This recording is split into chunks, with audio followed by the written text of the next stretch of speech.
Greetings, fellow Empyreans. I am Ashtarothi, and this is the Eve Universe Show CSM 16 interviews coming at you this time with 0rchid. Hold on. I'm going to turn on desktop audio to unmute you before anything else. I can't hear you here, by the way. I can see you're talking on Twitch chat. Now you can hear me too. Headset. Now everybody can hear me? Yes. Everybody can hear me. I forgot I can hear you now. Of the things to unmute, I forgot one, and it was you to me, but that's okay. Everyone can hear you now. How are you doing, 0rchid? Yeah, I'm doing good, thanks. Yeah, how are you? That was my, wormholers sacrifice their corpse to the sun. I sacrificed a technical glitch at the beginning of my shows to the gods of Twitch to make sure that the rest of it goes well. But glad you're doing well. It is good to talk to you finally. You are one of the people that has been very, very polite in waiting for this interview because, gosh darn it, the Lord just won't stop getting in the way of my scheduled CSM interviews. But we finally have made it together.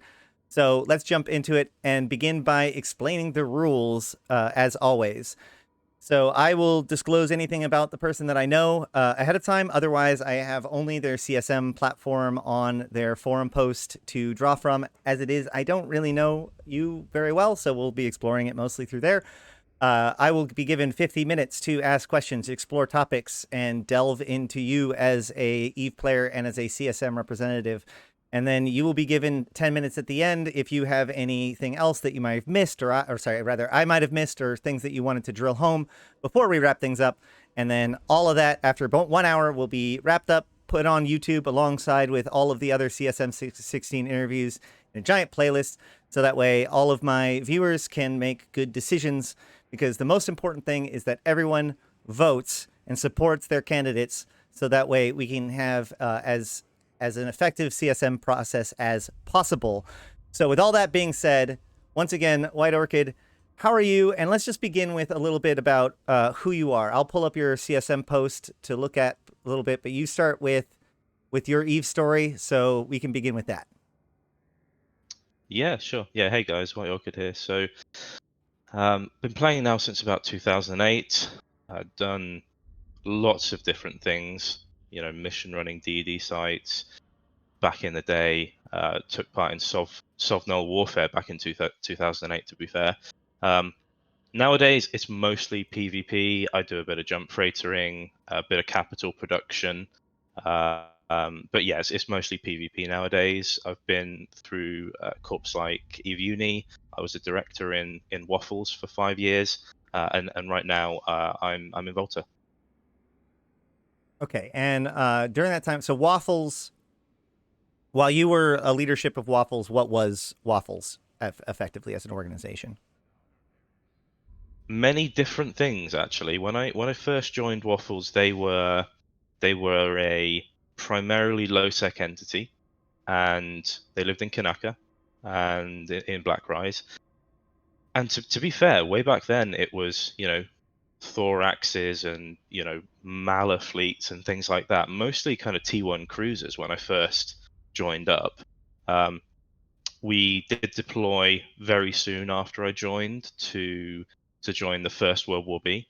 So that was something different.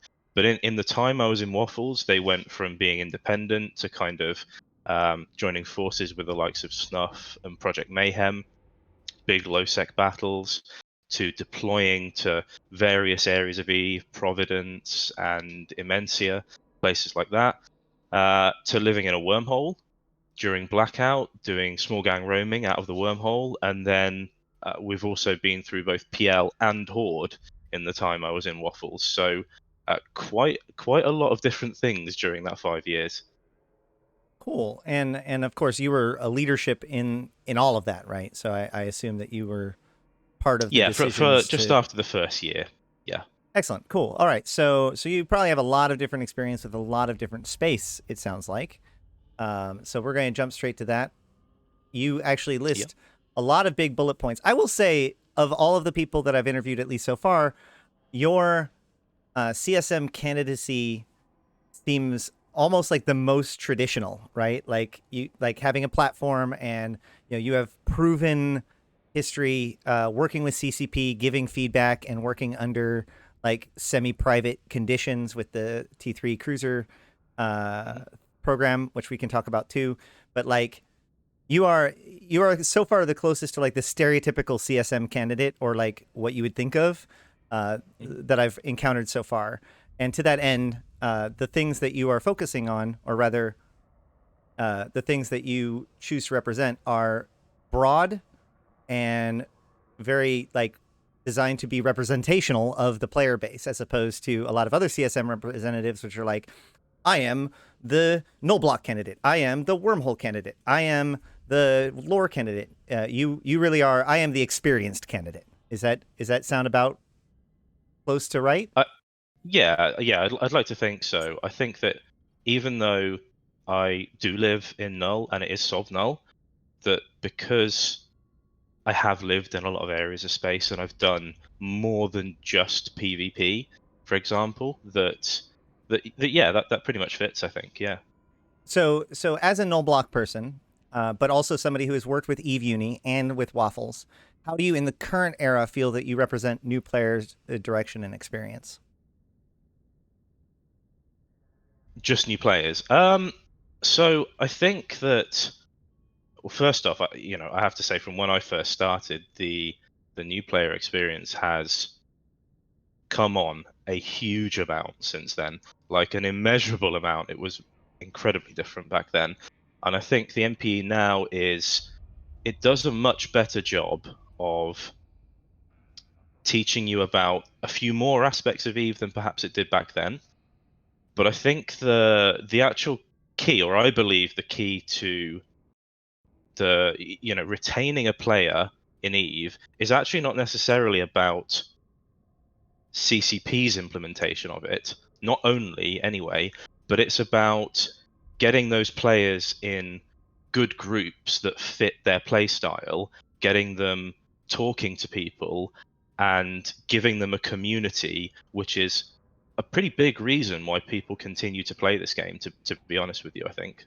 That really, really, really is and has been the $2 million puzzle box for CCP, right? How Yeah. does CCP help players understand how to get involved, or how to connect with a group that will lead them to success without having that system be exploited or Yeah. trivialized or broken in some way? This is the Or problem. biased as well. Yeah. Or what system do you have? Like there's always suggestions that are thrown out, but these you keep running into these fundamental problems. How do you make sure that somebody doesn't just say that they're good at everything, or they do everything at all time zones, and therefore make it completely useless?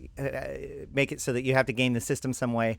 How do you actually, you know, not create this convoluted system that just favors people that game it, but also accurately helps people find the correct groups without making CCP seem biased towards any one organization versus another organization, and allowing that data to not remain stale as player organizations come and go in the churning chaos? Like, this has been one of the biggest things. How do we all know that getting new players into organizations is important, but how to do that mechanically is I think the Yeah. challenge of the ages, I would say, for sure. But you think that you have Yeah, ideas I about think that, that's or do true. you just want to keep saying that No, it's no, no, I important? don't necessarily. Yeah, no, I think I just need to stress it is important. I think that, Yeah. I'm not going to claim that after all these years of CCP looking into it and CSM probably looking into it, that I'm going to come along with a magic answer. I don't think that's it at all. You have the Um, scroll in a box, and you're only going to show it if people vote for him. No, yeah, no, no, that's no. But fair. I just think it's, yeah, just stressing that is really, I think, the key to keeping people playing. Cool. All right. Well, I picked one of your things towards the top at random. But what would you say? Just first of all, actually, is this the first time you've ever ran for the CSM, or have you ran before?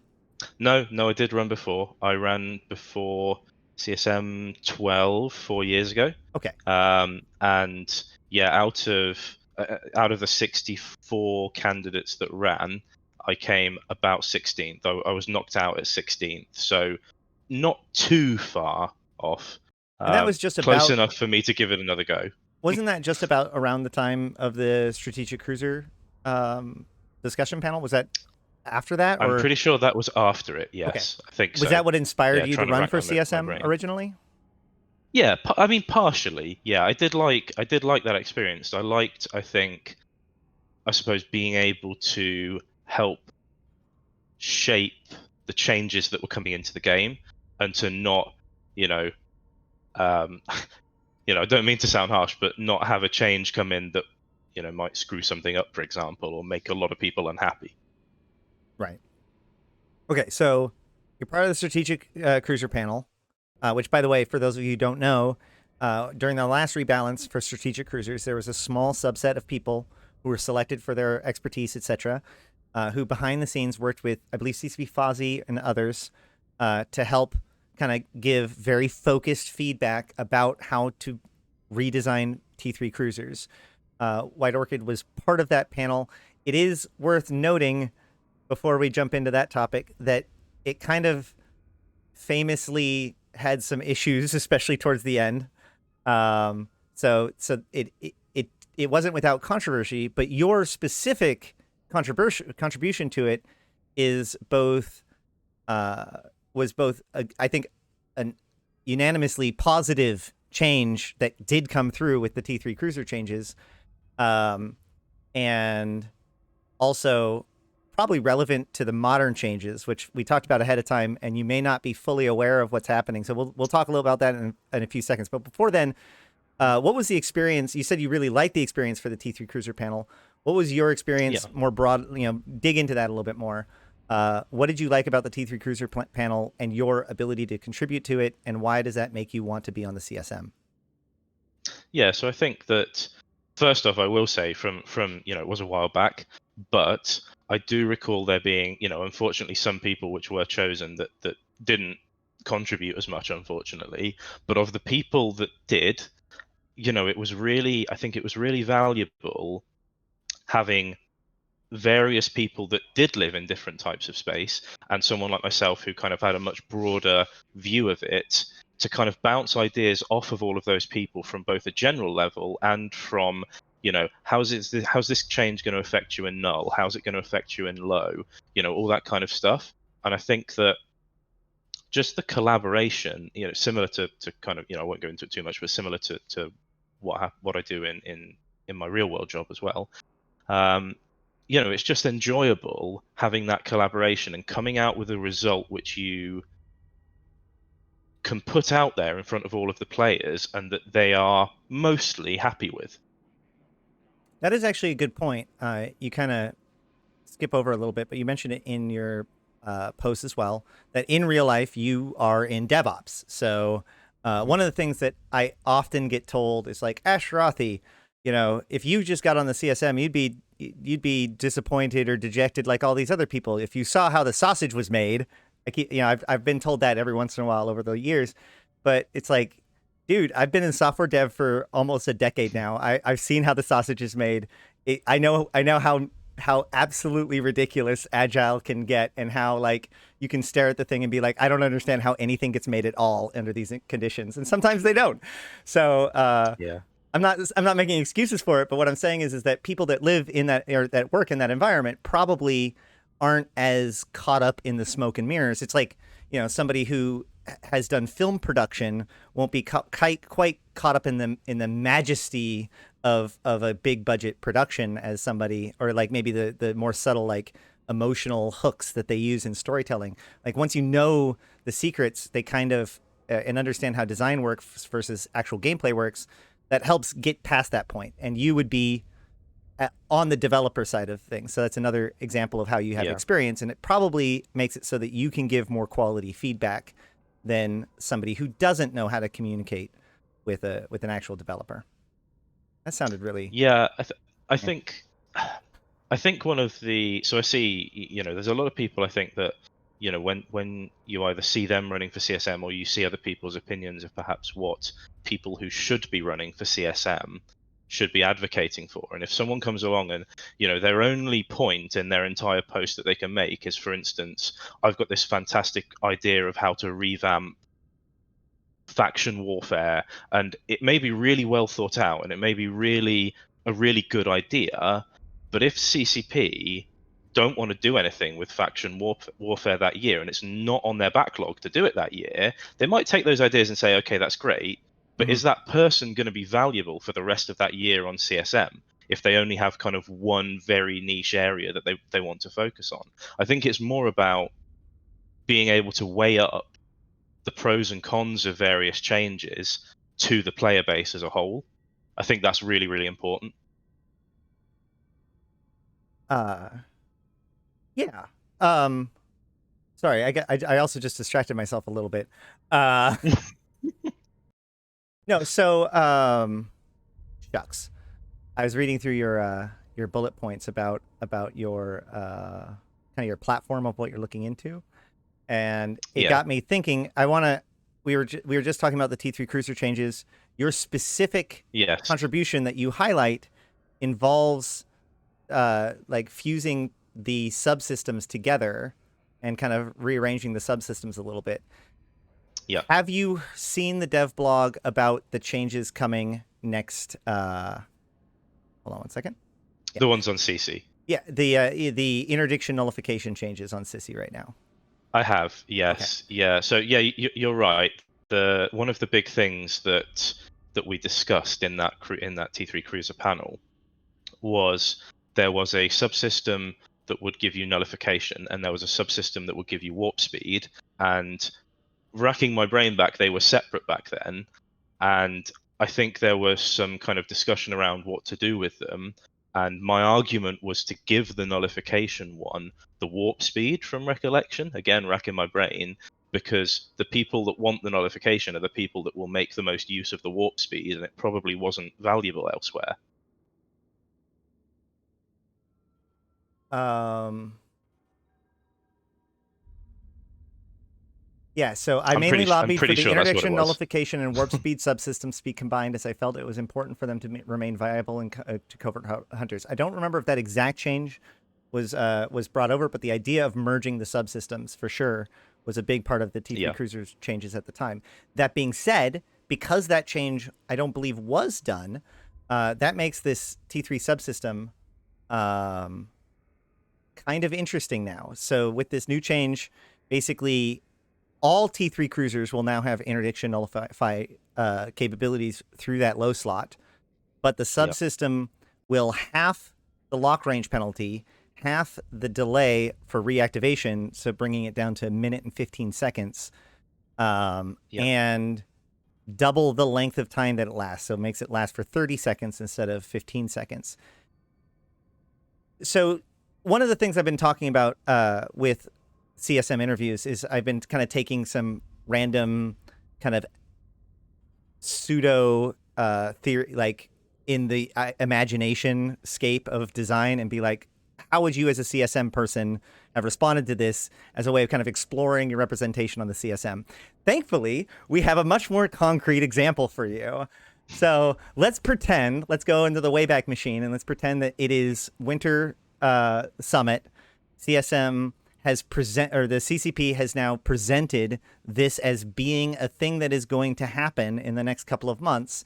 You are now on the CSM, White Orchid. What is your response to CCP? How do you react as a representative of the CSM?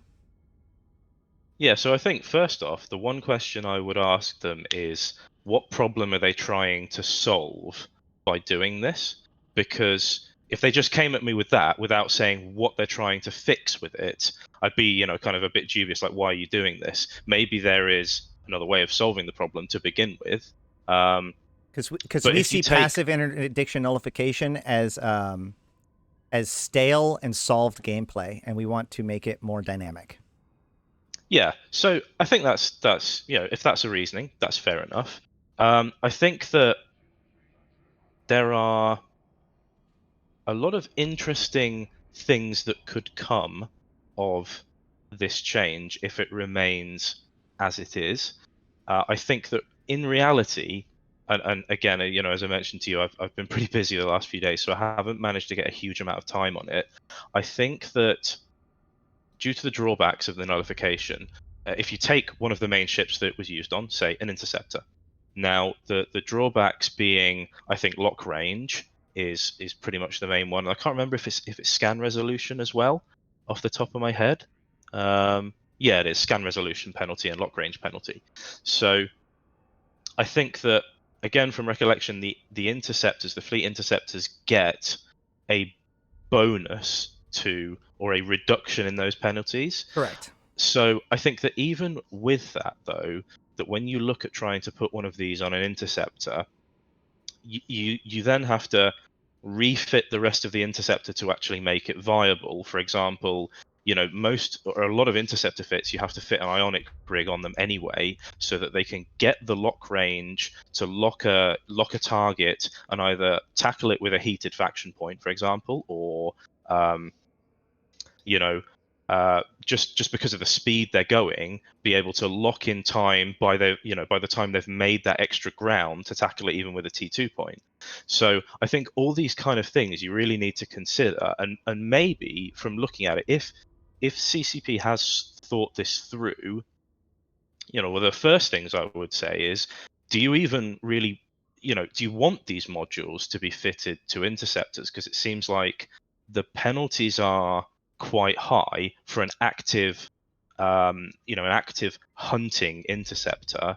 Yeah. The fitting room, the penalties, Yeah, the cap as I want to well I want to jump in is there real quick and point out to this. So the scan or the locking range one is the penalty that gets basically at least halfway undone by the interceptor's yeah, bonus. But the okay, actually the biggest one you is kind of buried, which is the fact that it takes about a quarter of an interceptor's CPU just to fit this module. And so now the mm, rest of, not only is it taking up a low slot, which is pretty big a deal for certain interceptors, but that it also is taking up a huge chunk of CPU in these fits that are already pretty tight.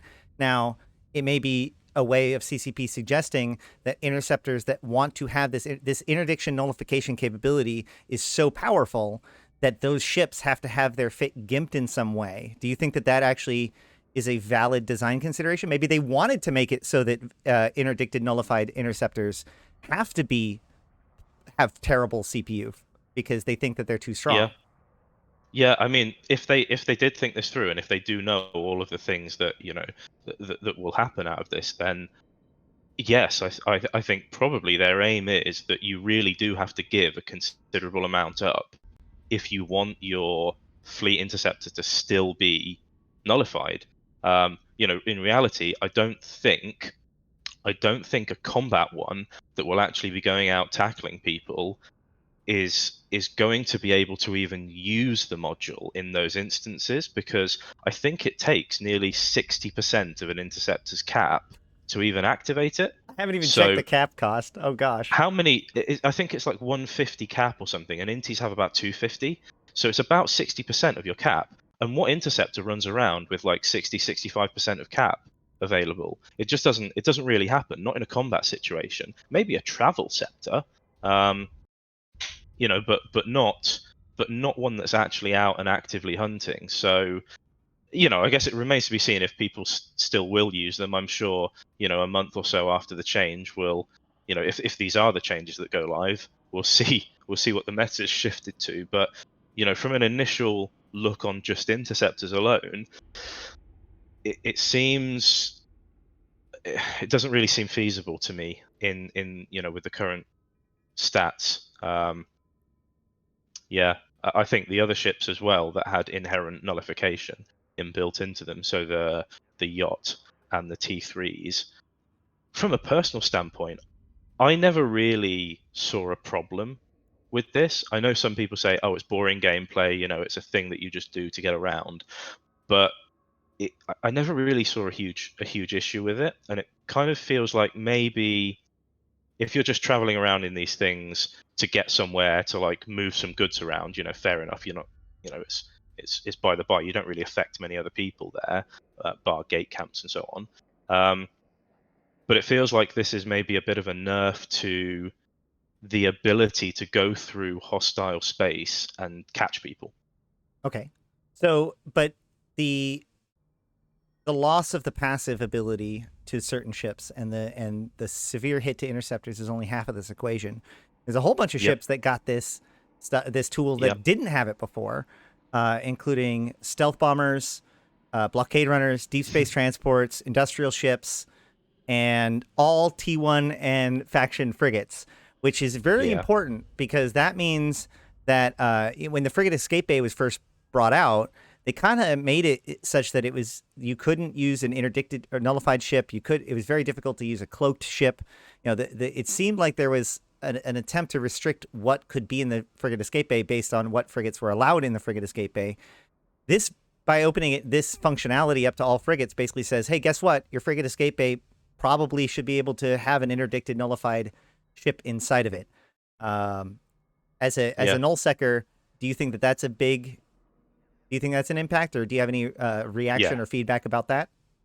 No, I definitely, yeah, I think that is, I mean, if you take the initial design decision to not put or not allow nullified interceptors into a frigate escape bay, but now you're allowing someone to put things like Asteros, Daredevils, and so on. Asteros with covert cloaks, Daredevils very agile ship, Mm-hmm.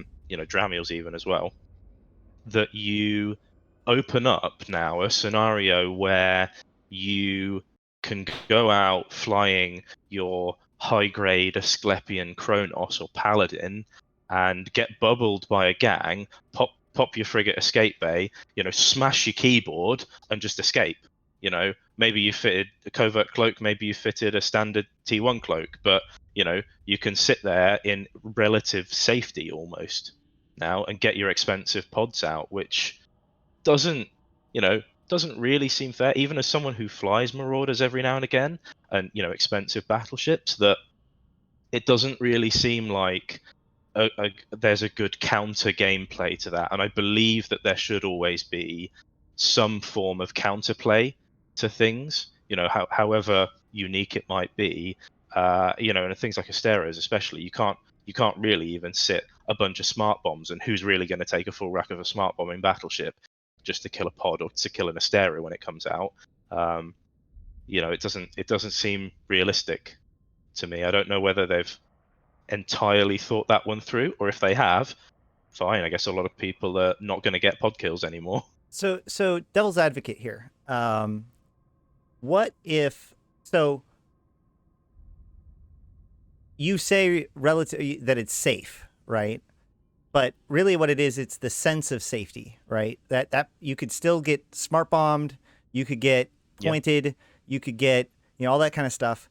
But what it'll do is convince people that it's a good idea to bring out their expensive pod in their battleship because they have this extra layer of protection, which means it'll yeah, increase the number of people that feel like they can fly Marauders in danger in PvP scenarios. It'll affect the number of people who feel like they can bring good pods, and since there's more people doing that, that also means that there are people that are messing it up, and therefore that sense of safety, is shattered when yeah. a mistake causes it to not work out quite the way that they imagined.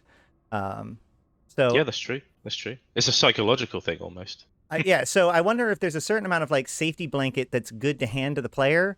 That's like, if you do it right and things go well, you now have an out. But those are Mhm. big ifs.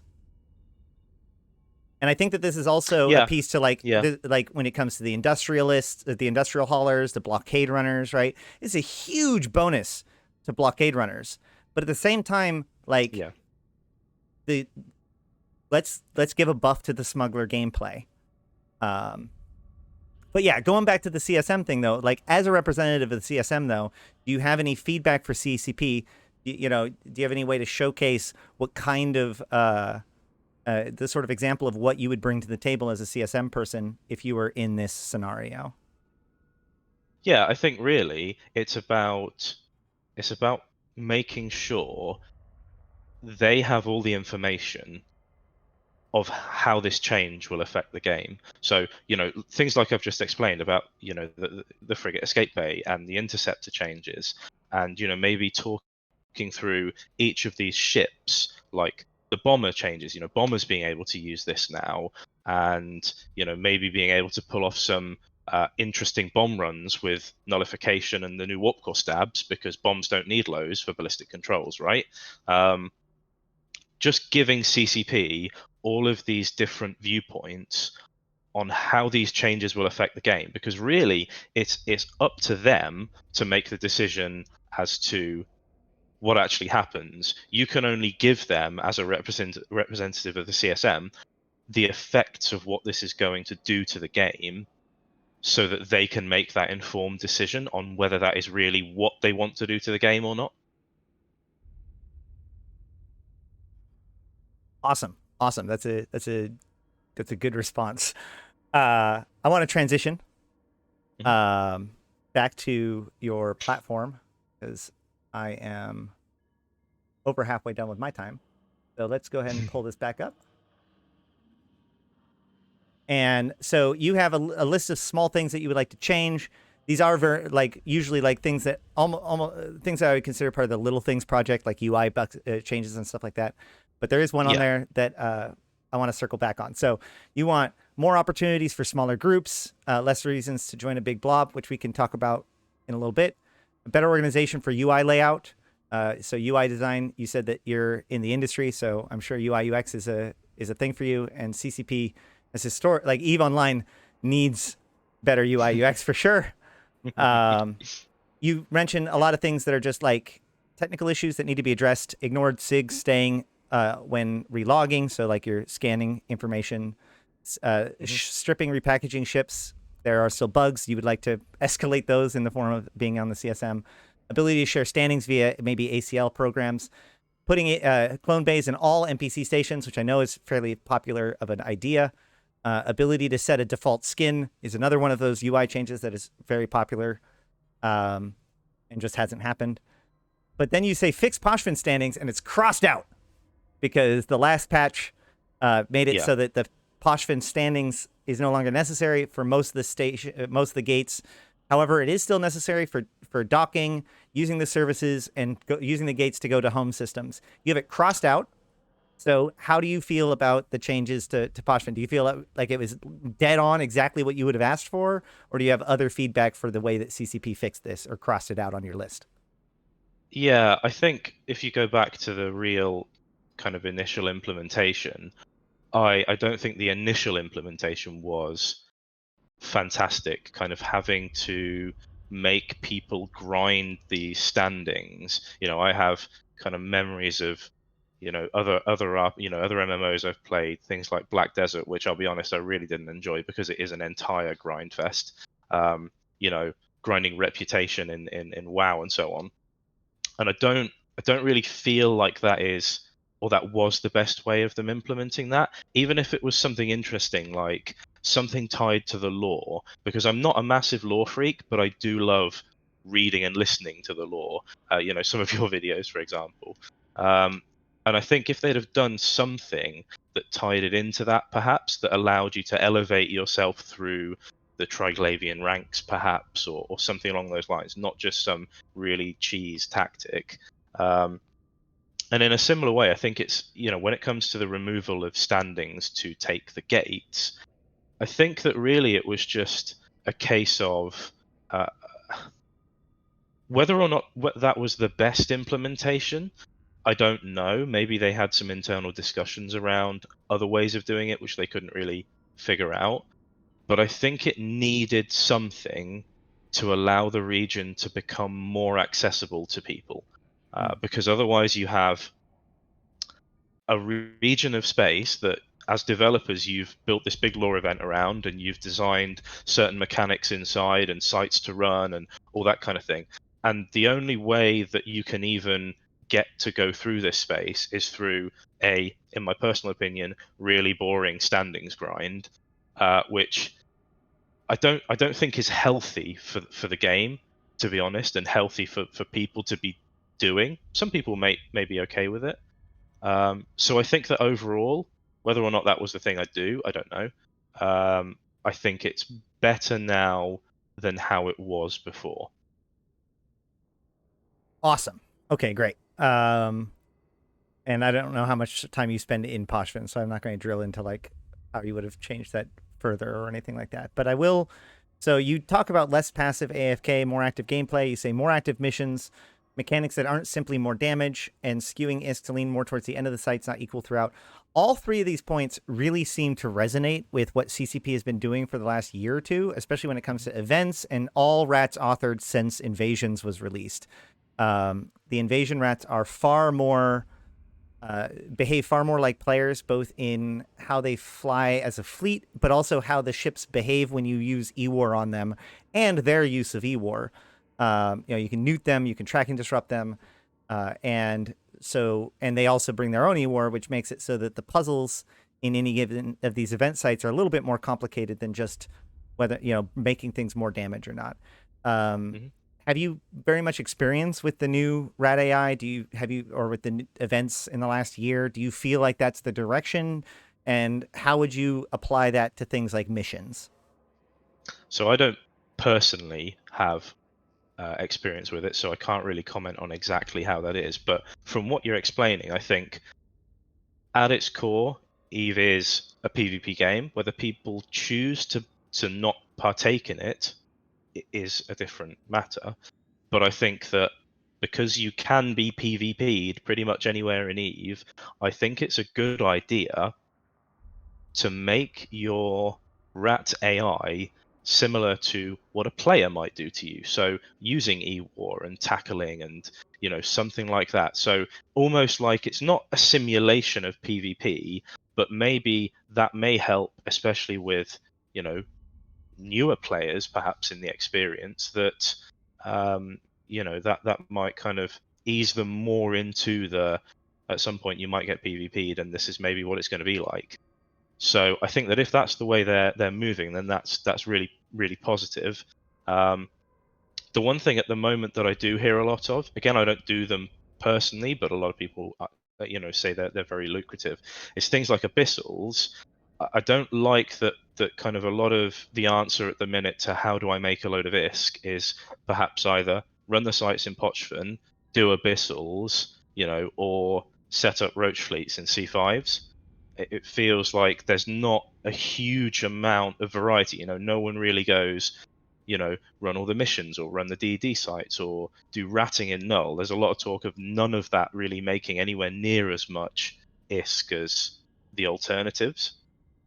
Well, I I will say that often the events, especially if you do the more dangerous sides, can be very, very, very lucrative. For instance, like I think in the winter event, the low sec sites were the most valuable, and we had Hmm. teams of 4 or 5 people making 150 million plus ISK per person per hour running those sites. As a group of Yeah, like five to that's six about people. kind of incursion level, I think, isn't it? Yeah, About incursion-ish. Yeah. yeah, thereabouts. And like even I in doing just high sec sites in this event, which is relatively low on terms of payouts, I've gotten about half a billion, a little bit like about 600-700 million ISK in just the amount of time it took for me to finish the track for the event itself. So there is um, a lot of there's a lot of options out there, but the problem is that especially in PVE right now, things are shifting so fast you have to stay on top of the botting issue. So active Mm. gameplay involves adapting and staying up to date with kind of what's happening and like running the latest event because that's usually where a lot of the ISK is going to be, and the new AI. so, Yeah, yeah, but yeah. all right, so let's see. I've got a few more minutes before I have to hand over control to you. Um, Let me see if there's any other pieces that I wanted to look into. What real quick? You're in Volta now. What has Volta been up to recently? What are you doing as part of Volta in the modern world? Yeah, so I've been in Volta about, I think, probably about 2 months now. We live kind of up north, pure blind area, and I think it's at the moment it's been various skirmishes with other entities that live around that area. So that's people like Bandalogs, Fraternity, um, Womp, another group as well. And I think it's just little skirmish fleets here and there, a couple of roams every now and again too. I have to kind of plan my evenings out quite well. In the day, I'm fine because I'm at the PC all day, but yeah, evenings can be challenging with a little kid as well at the moment. So yeah, but I'm having fun. They're a good bunch of guys. They're well established, and yeah, it kind of fits my time zone a lot better.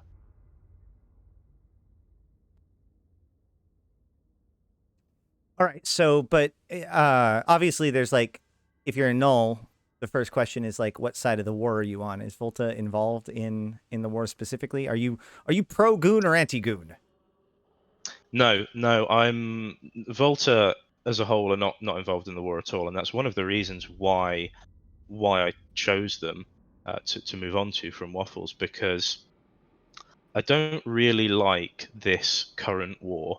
We were in Horde in Waffles for a while, during the war, the start of the war at least, and I'm not a big fan of huge tie-dye battles that you end up getting in these style of wars, like big structure warfare. Back when we took part in World War B1 as Waffles, as like a fairly independent entity, it was a lot of guerrilla warfare almost, and as a small group, you could actually make quite a big difference. And I really enjoyed that actually, because the conflicts were a lot more spread out than they are now. Um, I was obviously on the side of, the in the original war, the what do they call it? The Money Badger Coalition, I think it was. Yeah. So I fought against goons back then, and then again, I suppose in this war against goons again. Um, so yeah, I suppose from that perspective, I have typically fought against them. I was once in a corp that is in goons at the moment, um, Well, but there you not go. not for too long. So I've been on kind of both sides, maybe. Fair enough. But by and large, you're not representing big block combat. In fact, you're representing the survival of non big block combat, especially in nullsec and other places. Is that about Yeah, accurate? Okay. yeah. So, and then before I run out of my time, I do want to circle back to kind of what I was digging into at the very beginning, which is like, so you were on the panel, you ran for CSM because you liked giving that feedback. You didn't quite win, so you didn't run for a few years, and then Mhm. here in our Lord YC123, you've decided that this is the year to make a go again about it. Did something particular inspire you? Is there a change or something that happened this year that made it so that you went from nah to I'm the right person to represent. I am needed to be on the CSM uh, this year. Yeah, so I think my mindset was probably always the same, in that I think I always probably thought I would be a good candidate to sit on the CSM.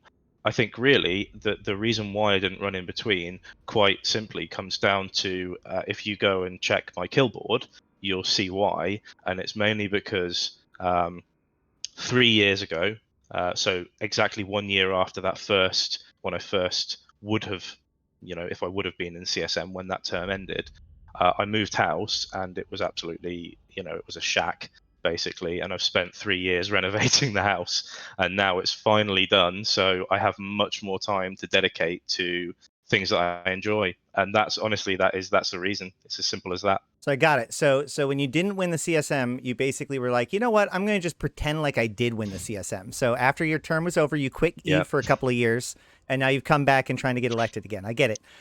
That's a that's it. Yeah. that's an awesome strategy. I love it. Um, yeah, I feel like I've really dug into it and I've gotten through most of the stuff that I wanted to dig through. Have I missed anything as far as like big bullet points or your platform? I don't think so. Wow. No, not off the top of my head. I mean, I'll have to check my own post now, maybe. Well, feel free to glance over it. But all right. Well, Yeah, I don't think so though. No. Yeah. awesome. Well, if that is good for you, if you feel like you have fairly represented your position, I feel like our viewers can look at you and see that you have a proven history, both with experience in a lot of different aspects of the game. So that way you can appreciate the secondary effects of some sort of recommendation or change in a way that other people may not. You have industry experience, but you also have specific experience working with working with CCP in a CSM-ish environment. So there's a lot of really good reasons to put you up on their vote. Any final thoughts? No, I think really, I have to just say that I think it's very important that people try, if they can, to vote for CSM candidates based on merit, not necessarily because they happen to be in a really big null block and they happen to be your best buddy or something like that. The best candidate might be your best buddy. I don't know, but I think it's really important to get a good variety of well-selected candidates on the CSM. Really, I think that's kind of my key, thing to everyone. And if you do think I'm the right kind of person, then that's fantastic. I hope to get your vote. If not, I think it's just equally important to vote who you believe will make the best changes to the game or impact on the CSM. I absolutely agree, and I want to stress once again that especially if you're not a big block, or if you're not going to be voting for big block candidates, or you're not going to vote your block ticket, it is very, very important for you to vote in the CSM and be convinced, or to believe that voting for the CSM is important. Obviously, if you are voting with your block, you're already convinced that it's important, and that's my point. The big blocks have their votes. They're going to get their votes. They know how to energize their people, but they also know that that vote isn't going to increase very much if the overall CSM becomes more popular, because they already activate their base. And so the more we can convince everyone else to vote, the more we can make sure that representation is fair, and that way the null blocks get their candidates, but also people outside of those block candidate positions also can get in, and we can get as many of those people as possible. So please, please, please review all of the CSM candidates, find people to vote for, and do vote, because that's how we get candidates that get the numbers to get past thresholds, to get deeper in and get better representation. The most important thing is to believe in the CSM. If they can convince you that the CSM is important, if they can convince you not to vote, then their candidates get overrepresentation. Let's get out there and vote for CSM and make sure that we have a good CSM for next year. I appreciate it, White Orchid, for showing up and doing this interview.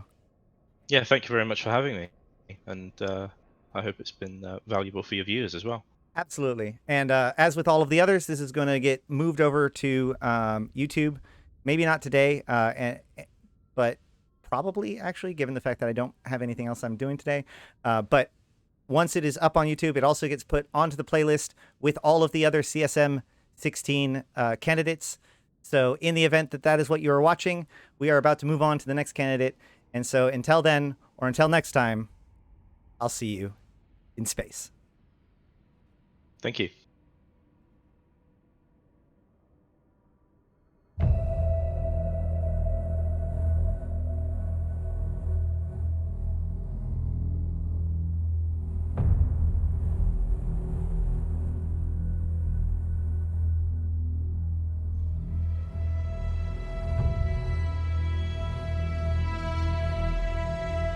Bring on the wrecking machine.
voices.